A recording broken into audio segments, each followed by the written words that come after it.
આજના જંક ફૂડના સમયમાં બાળકો હેલ્ધી ખાવાનું ભૂલી ગયા છે, જેને લઈને સુરતની કવિશ્રી ઉષ્ણસ શાળા ક્રમાંક 318માં અનોખો પ્રયોગ કરવામાં આવ્યો છે।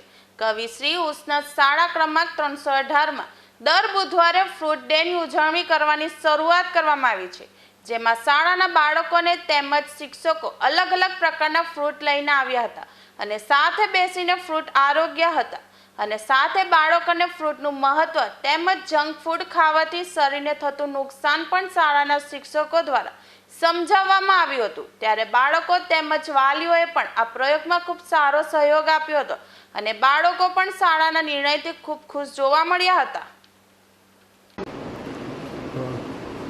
નમસ્કાર, મારું નામ વિજય જાંદ્રુકિયા છે। નગર પ્રાથમિક શિક્ષણ સમિતિ શાળા ક્રમાંક 318માં હું મુખ્ય શિક્ષક તરીકે ફરજ બજાવું છું। આ શાળા દર વખતે કંઈક અનોખું કરવામાં માને છે અને જ્યારે એમને ખબર પડી કે બાળકો ફાસ્ટ ફૂડ તરફ ખૂબ આકર્ષાય છે અને ફ્રૂટ તરફ અને શરીરની કાળજી નથી રાખતા, ત્યારે શાળાનો રોલ એમાં શું હોઈ શકે, અમને પ્રશ્ન આવ્યો અને ગયા અઠવાડિયે અમે રાત્રિ મિટિંગ બોલાવેલી। એમાં અમે નક્કી કર્યું કે આપણે શાળામાં જ એક નૈતિક જવાબદારીના ભાગરૂપે આપણે દર બુધવારે વાલીઓએ બાળકોની સાથે ફ્રૂટ મોકલવાનું, શિક્ષકો પોતાના ઘરેથી ફ્રૂટ લાવે અને વિદ્યાર્થી અને ગુરુ બંને સાથે બીજા પીરિયડમાં બેસી અને ફ્રૂટ ખાય। એટલે કોઈ બાળક ફ્રૂટ ન લાવ્યું હોય તો બાળક એને વહેંચતા શીખે, બાળક પોતાની લાગણી શેર કરે, બાળક પોતાના ઘરની વાતાવરણથી બીજા બાળકોને પ્રેરિત કરી શકે।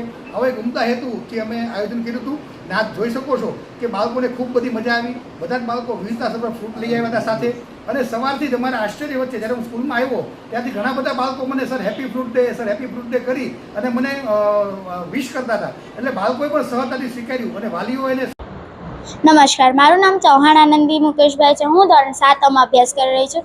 મારી શાળાનું નામ કવિશ્રી ઉષ્ણસ પ્રાથમિક શાળા ક્રમાંક 318। આજ રોજ અમારી શાળામાં ફ્રૂટ ડે ઉજવવા આવ્યું હતું, જેથી અમે ઘણા બધા ફ્રૂટ ખાધા, ટીચર સાથે મળીને વાતો કરી અને અલગ અલગ પ્રકારના ફ્રૂટ ખાધા, જેથી અમને ખૂબ જ મજા આવી।